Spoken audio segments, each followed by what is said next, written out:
Good morning, students. I welcome you all for this session. So, in the previous class, we have studied the different branches of civil engineering. Now, after going through all these branches, now it is important to know what do you mean by an infrastructure and what is the role of civil engineer or engineers in the infrastructural development of a country. Then, what do you mean by this infrastructures? Okay, so all the structures, okay, which are contributing to the economic development of a country are called as infrastructure. So, the various infrastructure facilities of a country are like this: agricultural development, okay, then power, then power system, what you can say that, then transportation system, then well developed cities and towns, villages, water supply and drainage system, banking system, then airports, harbors, ports, etc.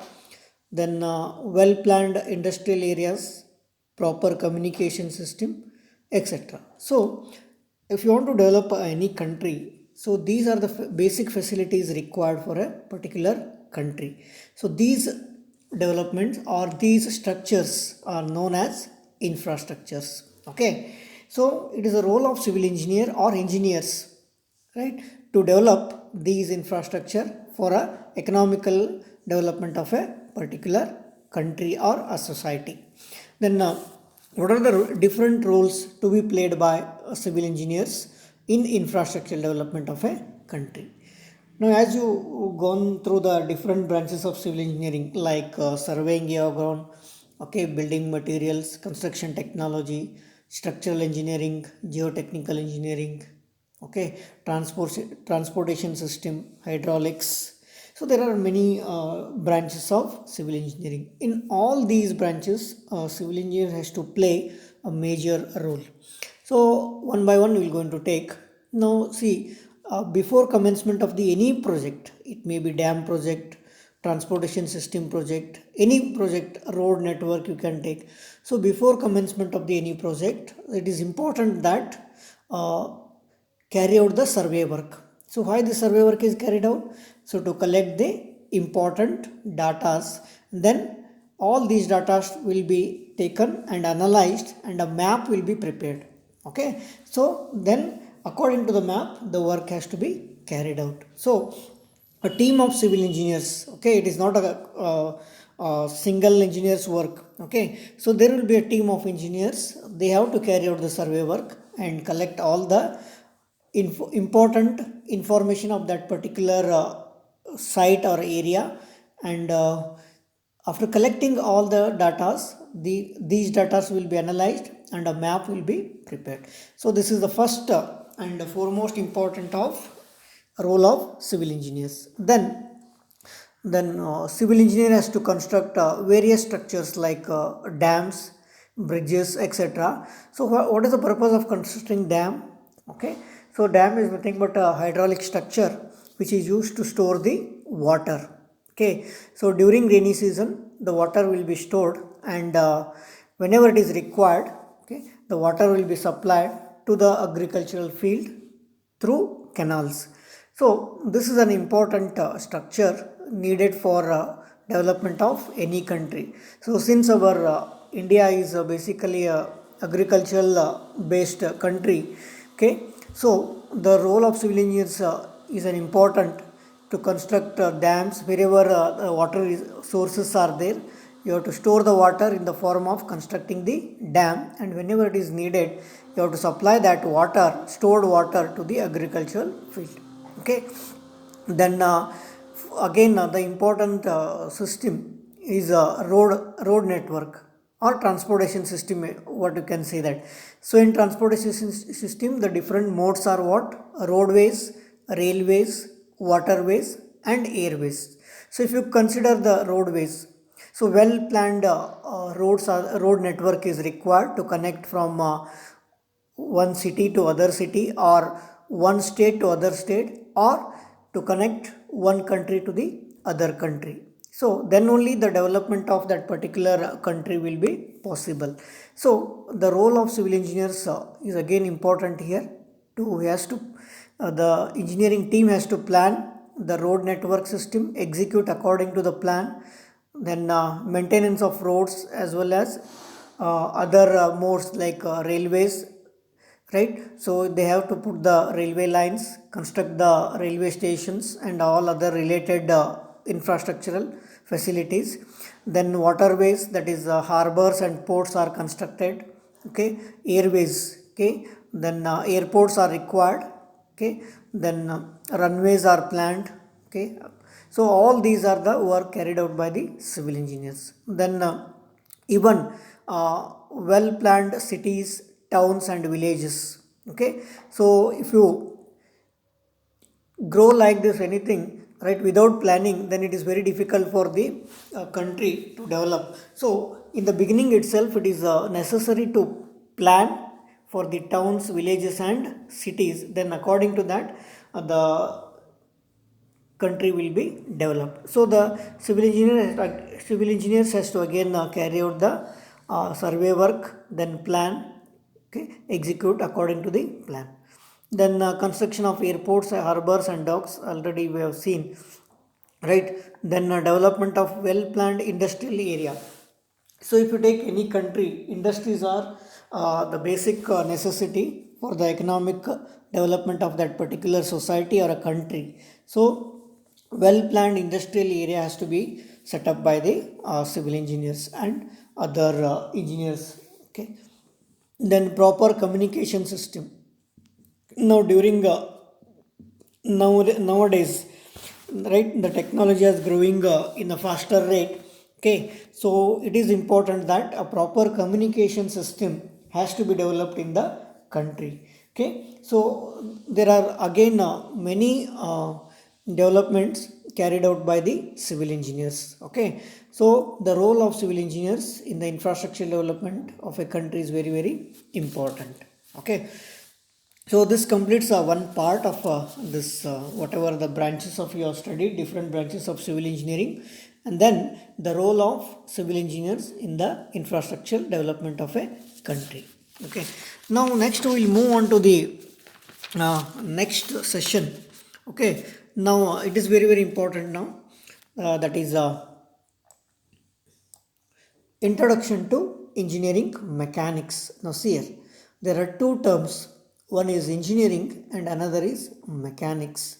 So both together we call it as a engineering mechanics. So it is very important to know what you mean by an engineering mechanics or just a mechanics, okay.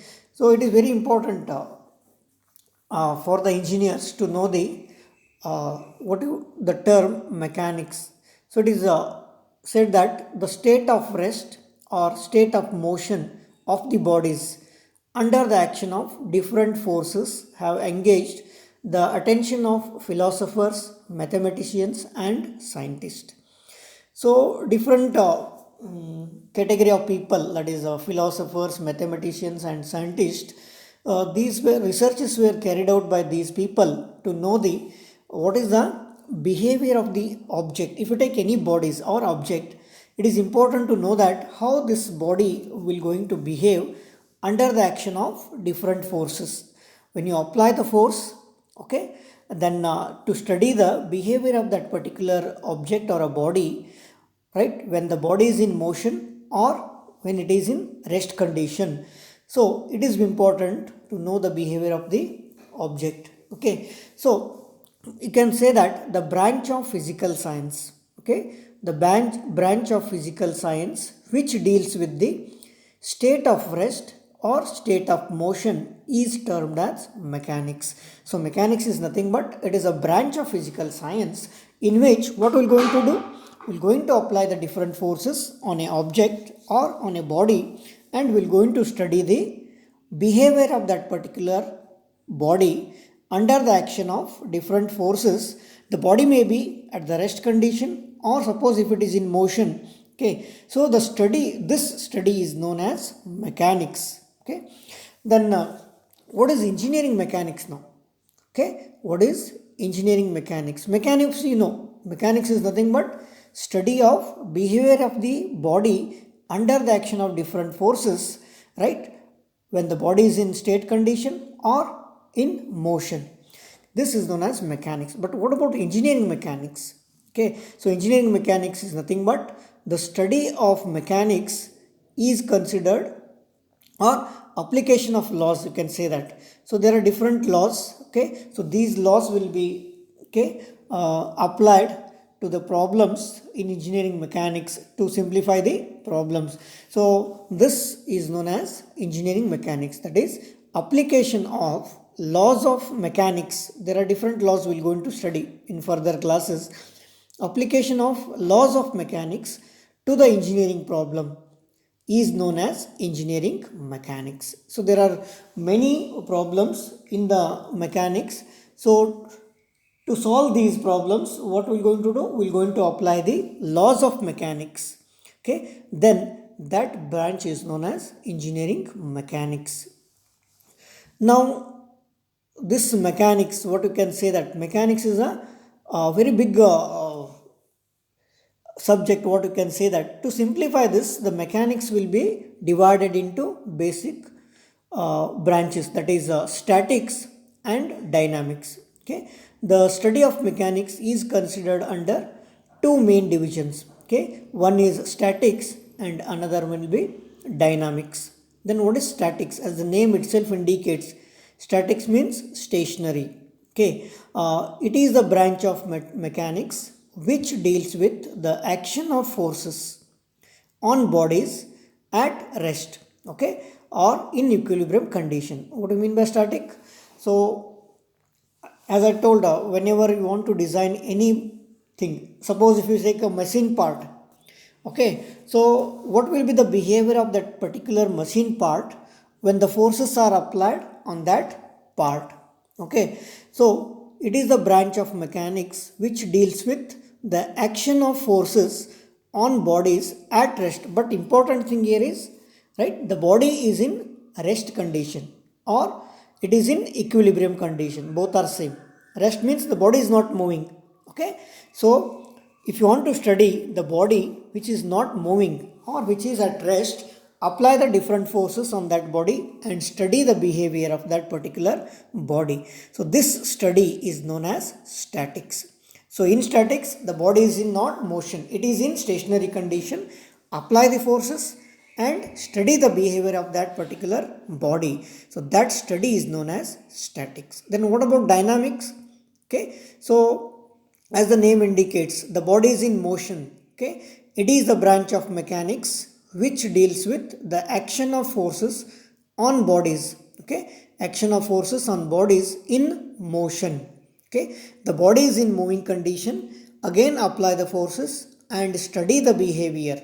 So this branch is known as dynamics. So the total mechanics is divided into statics and dynamics. Statics means study of behavior of the body under the action of different forces, but the body is in stationary condition. Okay, dynamics means same, study of behavior of the body under the action of different forces, but body is in motion. So these are the different branches of mechanics. Then again, dynamics. Dynamics is divided into two categories. Okay, one is kinematics and one is kinetics. Okay, one is kinematics, second one is kinetics. Then what is kinematics? It is a branch of dynamics. Both are branches of dynamics only. So kinematics is nothing but the branch of dynamics which deals with the action of forces on bodies in motion, right, without considering the cause of motion. This is important. No doubt, the body is in moving condition, apply the forces and study the behavior. Okay, but we are not interested why the body is moving. Okay, without considering the cause of motion, if you study the behavior of the object, then it is called as kinematics. Okay, when the body is in moving, apply the forces, study the behavior of the object or body without considering the cause of motion. Okay, we don't want to know why the body is moving. Body is moving. Okay, so without considering the cause of motion, study the behavior, then it is known as kinematics. Then kinetics, again it is a branch of dynamics. Body is in moving condition, apply the forces, study the behavior. Along with behavior, we want to know the why the body is in moving, why body is moving. Okay, that is considering the cause of motion also, study the behavior, then it is called as kinetics. Okay, so in general you can say that engineering mechanics is divided basically into two categories, that is statics and dynamics. Static means study of behavior of body under the action of forces but body is in stationary condition. Dynamics means again same but body is in motion. Okay, then dynamics is again divided into kinematics and kinetics. Okay, the next important term is what are the different basic idealizations. Okay, basic idealizations means ideal conditions. Okay, so whenever you want to design anything, so we need to assume some things. Okay, even though theoretically they may practically they may not exist, but to simplify the problems, so some things we need to, right, assume. So those assumptions are called as idealizations. So basic idealizations in engineering mechanics. A number of ideal conditions are assumed to exist while applying the principles of mechanics to the practical problems. There are n number of practical problems or design problems, what you can say that. So you need to simplify the problem. Okay, then we will going to apply the principles of mechanics or laws of mechanics. So in applying these laws of mechanics, some things has to be assumed. Okay, so those assumptions are called as idealizations or ideal conditions. Then what are the ideal conditions we're going to assume in engineering mechanics? Now see, basically there are four ideal conditions. Remember, this question is very very important for your exam point of view. Surely they are going to ask in the examination, what are the basic idealizations or ideal conditions? So there are four ideal conditions. One is particle, second one is continuum, third is rigid body, fourth is point force. So these are the four basic idealizations in engineering mechanics. Then what is particle? Okay, already we have studied in your PUC level. A particle may be defined as an object which has only mass but no size. Okay, so if you take any particle or any object, okay, if you take any object, if that object has having only mass but no size, okay, right, yeah, an object which is having only mass but no size, that object is called as particle. But practically is it possible? Even if you take any small thing which will be having mass as well as size, but what we're going to do in some cases, okay, we'll neglect the size. Okay, we'll neglect the size. If you neglect the size, what is remaining? Only the mass is remaining. Okay, so no doubt such a body cannot exist theoretically. However, while dealing with the problems involving distances considerably larger when compared to the size of the body, there are many cases where so compared to the size of the body, okay, the distances or other dimensions are larger. So in that case, the size of the body is neglected. Okay, when you neglect the size of the body, what is remaining? Only the mass is remaining. So the body which is having only mass but no size, that is called as particle. So we consider in the in some of the designs, body may be a particle. So particle is nothing but body which is having only mass but no size. So there are many examples where we're going to neglect the size, okay, and we'll consider body is having only mass. So that is called as particle. Okay, so example, you can see a ship in the mid sea.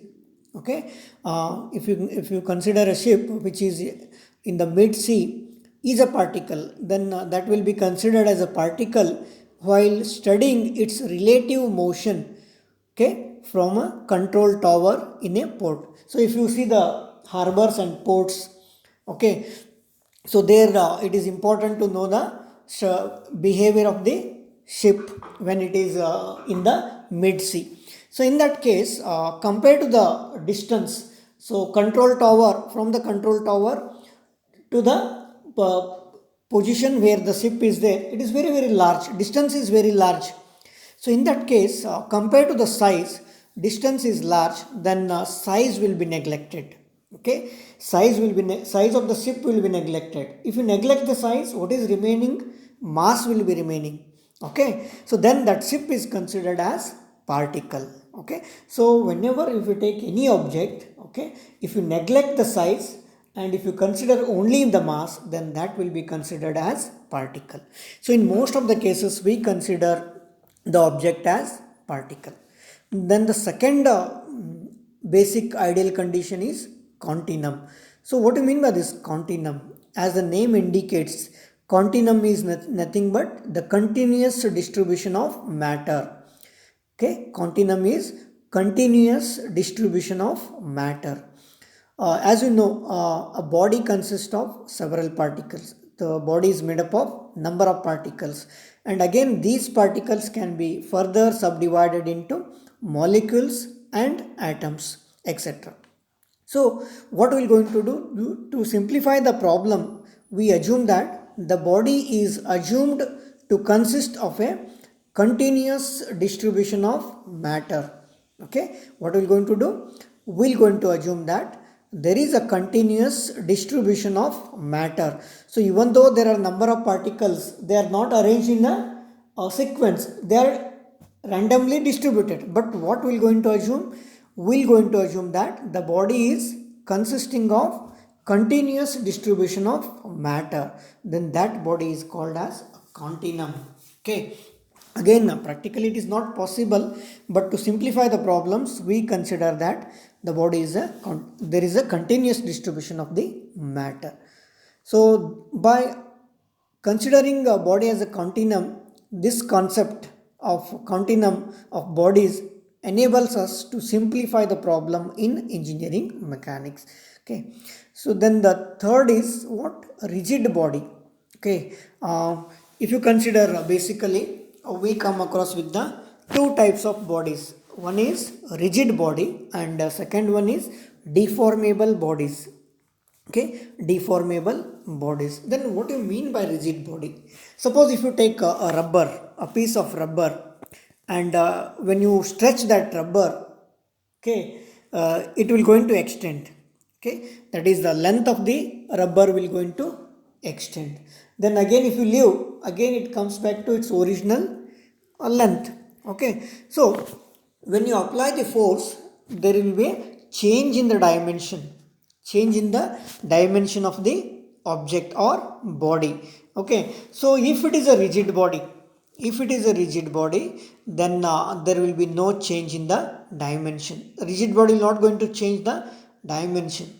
But even if you take any object, when you apply the force, right, it will going to change its dimension. A small change will be there. Okay, we cannot say that there will not be any change. Change will be there. Okay, but what we consider in engineering mechanics, all bodies are rigid bodies. Okay, so there will be no change in the dimension of the body. If you take any machine part, when you are designing, right, we are going to apply the loads. Okay, so because of that load, there will be change in the dimension of that particular part. But what we can say that, we can say that that is a rigid body. Okay, right, there again practically it is not possible. Each and every object has, right, when a force is applied or when the load is applied, it will going to undergo changes. Okay, but what we assume that all the bodies are rigid bodies.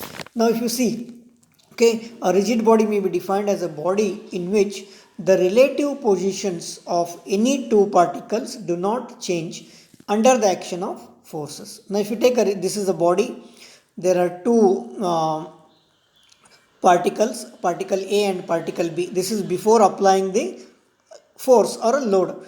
After applying the load, they will going to move like this, right? The relative positions of any two particles will going to remains same, then that body is called as a rigid body. Okay, again in practical it is not possible, but to simplify the problem we are going to assume that all the bodies are rigid bodies. Then another of the basic ideal condition is point force, that is fourth one is point force. Okay, we know force. Okay, the when you design anything, right, we are going to consider the different forces, but all forces we consider it as a point force. What do you mean by this point force? As the name indicates, the force which will be acting at a particular point. Okay, the force which is acting at one point or a single point, that is called as point force. Again, this is not possible. Okay, this is another ideal conditions very commonly used in engineering mechanics. Now take an example here. So what you are seeing, this AB is a ladder. Okay, AB is a ladder, okay, which is kept across this wall and this floor. So on this ladder, a man will going to climb and he will going to stand at point C. So what you are seeing, this 600 Newton. 600 Newton is nothing but weight of man. Okay, there is a person standing at point C and his weight is 600 Newton. So this is the nothing but force for this ladder.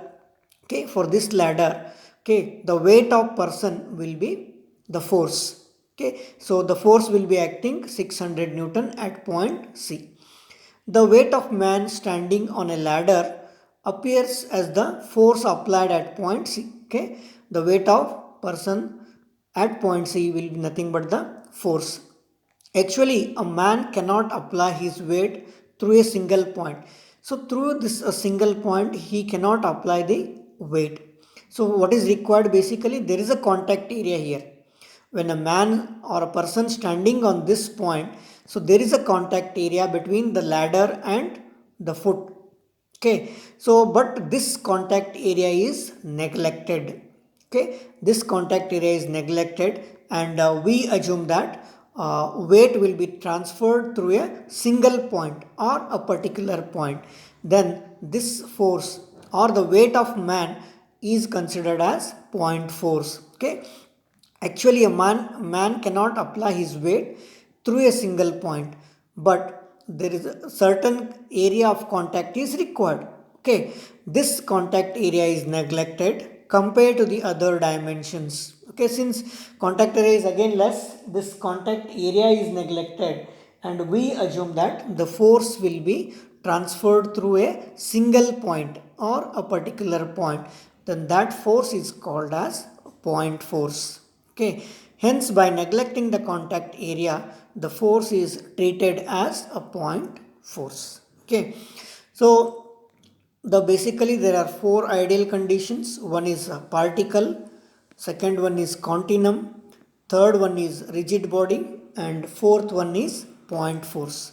So these are the basic ideal conditions in engineering mechanics we are going to be assumed. Okay, so I hope you understood this concept.